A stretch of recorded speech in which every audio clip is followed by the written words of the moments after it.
Hello, everyone. I'm Wendy Myers of MyersDetox.com. Today we have Michael McAvoy talking with us about how to care for your liver without a gallbladder, and lots of great information about your gallbladder and its function as well. So, Michael, thanks for coming on. Thanks for having me, Wendy. So, Michael, tell us what your website is and your background. Metabolichealing.com, and the other site is true.report. And I'm a functional medicine practitioner living in California at the moment. And I'm an educator, a clinician, as well as a researcher and teacher. And I love to share information with people, including anybody who's interested, about how they can use nutrition, science, functional medicine, biohacking, genetics in order to improve their health, in order to sort of biohack their way back to ideal health.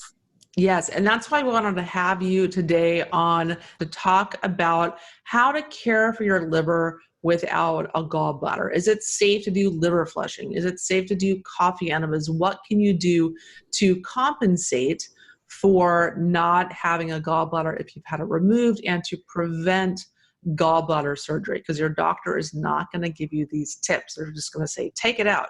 It's bothering you. And it's just so sad to me how many people I know that have had their gallbladder out when it's completely preventable. Not in all cases, but I think for the majority of cases, that could have been prevented. So let's talk about what exactly is the gallbladder's function.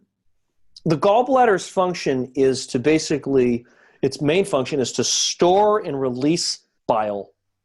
So bile is an essential degreaser, if you will. It's also a very important antimicrobial and digestive aid that is the product of the liver detoxification cycles processes. The liver hepatocytes will basically pull toxins and various conjugated molecules out and squirt them into the gallbladder in the form of these bile salts. And basically, every time you eat food, especially with higher fat content, whether it's buttered meat, olive oil, dairy products, etc., your liver, your gallbladder is basically programmed to squirt out some amount of bile to assist with that digestive process. Now, that's the basic function, is to basically emulsify dietary fats. But as it actually turns out, the bile doesn't only function for that purpose of digesting vitamin A, E, D, K, the fat-soluble vitamins, and for the purpose of absorbing fatty acids in the digestive tract. The gallbladder, remember that the bile also is important for removing toxins that the liver has removed from the process of liver's detoxification. So we often run into these sort of predicaments whereby a person has had their gallbladder removed, and remarkably, their symptoms don't actually improve from that. They say that they feel the same. And I think that that's really curious. Now, it's not always the case, but it should alert you that just because that's the standard procedure that's recommended doesn't necessarily mean that that's the right procedure. Now, if you've had your gallbladder out, it's really important to be proactive about what you can do to support your body's digestive functions going forward. Now, what I've observed over the years is that individuals that have had their gallbladder removed, they often wind up with various types of digestive problems. We often see on stool tests elevated levels of fecal triglycerides or fecal fatty acids, and that's simply because the bile that is being signaled to be released by the gallbladder is triggered through different hormones like cholecystokinin, for example. And all of these things are elaborately coordinated with food intake, with timing, probably circadian biology is involved in this process too. So if that gallbladder doesn't exist, this process of triggering the release of bile, which is now having to occur exclusively by the liver, this process, this triggering process is all screwed up. And so we often see all kinds of problems with digestion and malabsorption of nutrients. We sometimes we see low plasma levels of vitamin A because nutrients that are fat soluble aren't being absorbed in the way that they need to. So the very fundamental basic nutritional recommendation that I recommend to anybody that's had a gallbladder removed is you've got to be on bile acids basically for life. Bile acids are a type of a supplement that are simply bile. So this was going to ensure that you are going to be able to break down your fats, ensure that you're going to be able to metabolize your fatty acids and your triglycerides that you've just consumed from your diet. Yeah. And so what kind of supplements would you recommend? I mean, there's lots of options out there today for ox bile, digestive enzymes. What are some of your favorites? Yeah, I like the standard process. Cholecol is an example. I like ox bile particularly. Sometimes I'll use TUDCA, which is another type of a bile acid. TUDCA actually works well if there's mild cholestasis. In other words, if there's it's a type of a bile acid that is useful at helping to break apart mild stones in the ducts. But it also can do some other things that are useful to help kind of break some bile acids, break some fatty acids down in the intestines. So I'll use that. Sometimes I'll use beta TCP by Biotics Research, which contains in it I believe betaine, which is TMG, which is a type of a B vitamin, and it also has some things that are going to help to support gallbladder function. Sometimes it's also it's useful sometimes to take pancreatic enzymes with the bile acid support, because the pancreas and the gallbladder are triggered basically at the same time. So you've got pancreatic elastase and light get triggered by secretin, and you got cholecystokinin that's being triggered by, which is triggering your gallbladder to secrete bile. So in the absence of a gallbladder, we're assuming that these processes are all screwed up. They're not being timed correctly.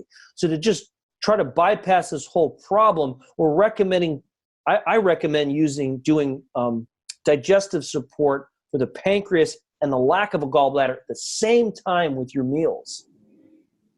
Okay, fantastic. Yeah. And so that's so key, because I mean, I knew someone that had their gallbladder taken out and they had diarrhea for an entire year after having that done. It was a young person, 25 years old, just had a gallbladder attack, probably could have just taken something to dissolve the stone or done a liver flush, and then prevented their surgical removal of their gallbladder. But if you've already had that done, can't cry over spilt milk. There's lots of solutions to help facilitate digestion without a gallbladder. What about detox? What's the effect on not having adequate bile to facilitate detoxification? Because we know that bile is one of the best binders on the planet. It's used to, remove toxins and chemicals and metals. Yeah, so we believe that these processes are really not working as well as they would be in somebody who actually has a gallbladder. And it's just simply because the body is timing everything to occur in response to what its processes are normally supposed to be doing. So if you don't have a gallbladder, your ability to conjugate toxins in the liver is probably compromised because of the timing of things is compromised. So it's always a good idea to look at and support the function of the liver if you don't have a gallbladder. I like to recommend phosphatidylcholine for this purpose, because it's phosphatidylcholine that is actually sort of one of the raw materials needed for the hepatocytes to actually synthesize bile. And if you don't have a gallbladder, you're relying entirely on your liver to produce bile. The hepatocytes produce bile. So using some basic hepatic support, phosphatidylcholine, digestive bitters can really go a long way. Gentian, dandelion, bitter orange. These bitters can really help to not only improve hepatic, function, but also supporting stomach acid. So they actually can work, digestive bitters are really wonderful to be able to kind of cover a lot of different grounds of the digestive system. So I like to use, in somebody that doesn't have a gallbladder, I like to use a combination of bile acids, pancreatic enzyme support, phosphatidylcholine, and some bitters. And maybe depending upon, if we look at some further tests, we might look at using some other particular nutrients. Obviously, it should go without saying, you got to really optimize your diet first and foremost. And if you're not doing so, really making sure that you're eating according to what your body really needs, that means making sure you're getting the right amounts of good quality organic foods, protein, your plant fiber, etc. Yeah, I mean, my biggest concern is that someone can't metabolize and digest and break down the fat-soluble vitamins like A, D, E, and K, and their health can suffer dramatically because of that, from bone loss to just not getting adequate vitamin D intake to just vitamin A. You need that for your eyesight. So there are going to be a lot of health consequences to not compensating properly for not having a gallbladder. Absolutely. It's a real need to be proactive about your overall liver health and your overall ability to really work on your digestive system. And I should also point out, Wendy, that we do see people without a gallbladder, they may be more prone to intestinal infections because of the so-called, dysregulated bile flow. Remember that bile plays an important role as not only, helping to digest our nutrients, but also to sort of eradicate pathogens.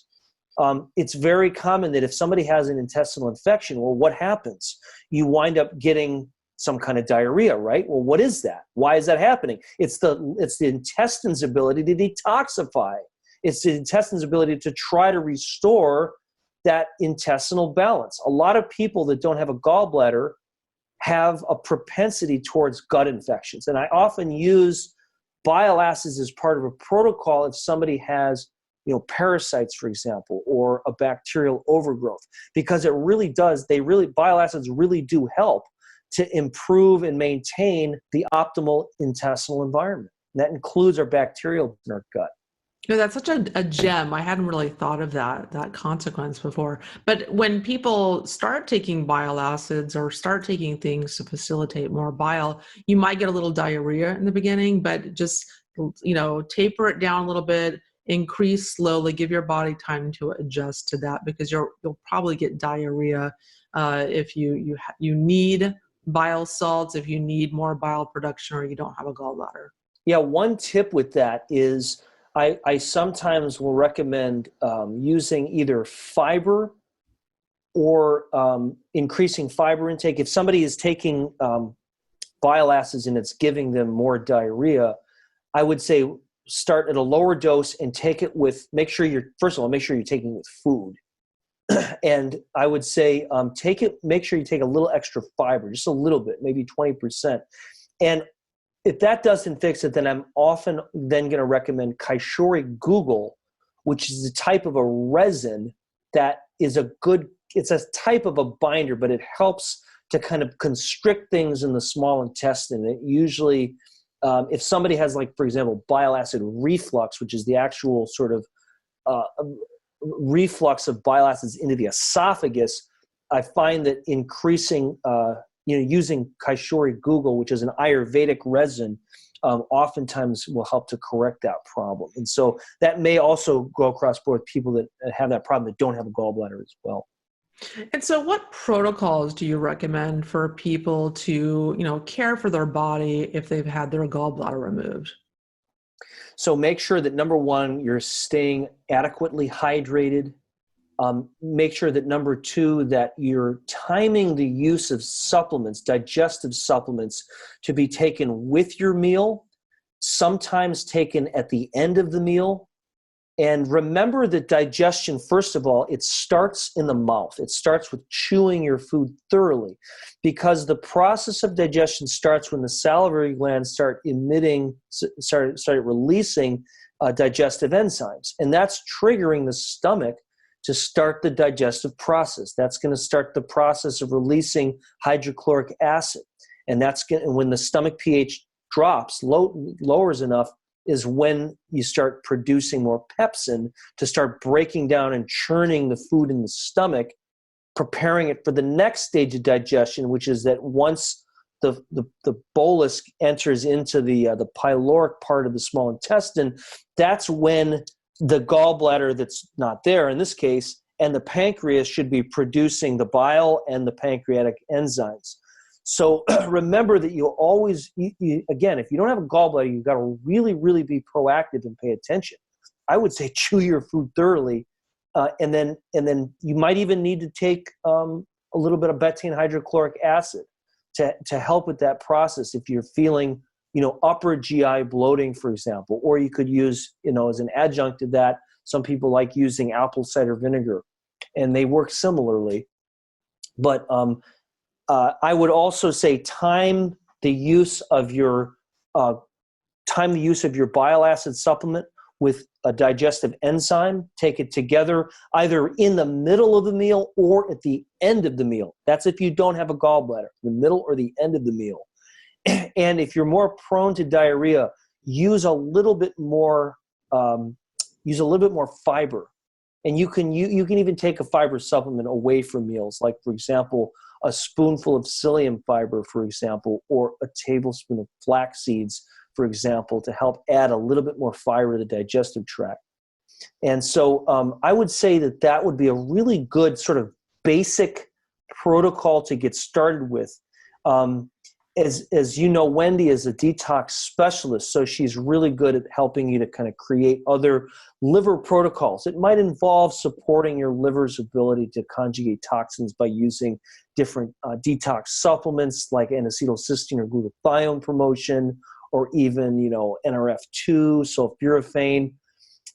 It's often useful to increase your intake of raw broccoli sprouts, which helps to increase this important protein in the liver that leads to the production of all these different hepatic antioxidants.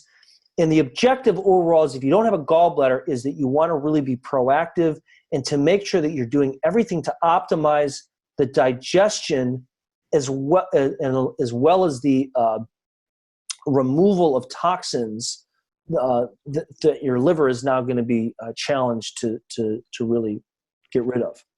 And what protocols do you think, like coffee enemas or liver flushes, would be helpful to facilitate liver function if one doesn't have a gallbladder? Are there any contraindications or tips you have in doing those protocols if someone doesn't have a gallbladder? A lot of people that I've worked with over the years have said that coffee enemas have been one of the most important therapies that have helped them for different reasons. And we think that they're somehow working, the caffeine is stimulating the hepatic portal vein in the intestines, and that this process is inducing some type of expression of glutathione in the liver. Whatever the case may be, coffee enemas can provide relief in terms of, I've had people tell me that chronic pain have benefited from doing coffee enemas. Or, as part of a sort of elimination protocol, coffee enemas can be very useful. Chronic digestive problems can be improved using coffee enemas or something that will help to stimulate the gallbladder. If you don't have a gallbladder, then we're sort of looking at, again, those bile acids as a way to kind of be the main mechanism here. Liver flushes are often useful. So olive oil, for example, and phosphoric acid have an ability to sort of really squeeze things out. Basic nutrients that you're going to really need are going to be more amino acids and protein. Remember that, and this is a really important point to repeat over and over again, that in order to really detox the liver, you need water, amino acids, B vitamins. Those are the real basic raw materials that you need in order to optimize the hepatic detoxification and the release of bile with or without a gallbladder. So these types of things work really well in combination with anything else that you're doing, like a coffee enema or if you're doing some kind of a liver flush, like using the olive oil with the phosphoric acid and or using bitters with that. Okay, fantastic. And so do you think that gallbladder surgery can be avoided? Say someone has had, gall attacks, gallbladder stone attacks and inflammation in the past, and that keeps recurring, or their doctor is telling them the only solution is to have your gallbladder removed. What would you say to that person? I would say that it's worth really working to try to prevent that surgery as much as possible, because it is possible to break up stones. And we know that there's a number of different types of herbs that work in ways to help break up cholestasis. So, for example, rhubarb root is one of these important herbs. We also know that gravel root, like with kidney stones, can also be very effective. Sometimes I'll recommend phosphoric acid and tudka as a way to start to help the gallbladder to break up, or help the bile ducts to start to break up some of these stones that may be accumulating. So I really think it's possible, and I think you should exhaust all possibilities before going through surgery. 100%, because a lot of medical procedures can be avoided by natural means through diet, supplementation, natural protocols, and they're advice you're not going to typically get at your medical doctor's office, because they're more focused on using medications and surgery to alleviate symptoms, not get to the underlying root cause to prevent and ameliorate symptoms. So any closing thoughts, Michael, that you have regarding the gallbladder or liver? Yeah, I think we covered a lot here. I always like to talk about prevention as well. And so my opinion of the matter is that there can be some genetic predispositions, such as UGT1A1, which is known to be associated with cholestasis. But we can always work to improve our health by paying attention to the fundamentals of health. Remember that the fundamentals of health are always going to be the most important things. Sometimes the solution to the problems that you have, the health problems you have, are right there in front of your face, and you're so looking in a different direction that you miss what the solution is.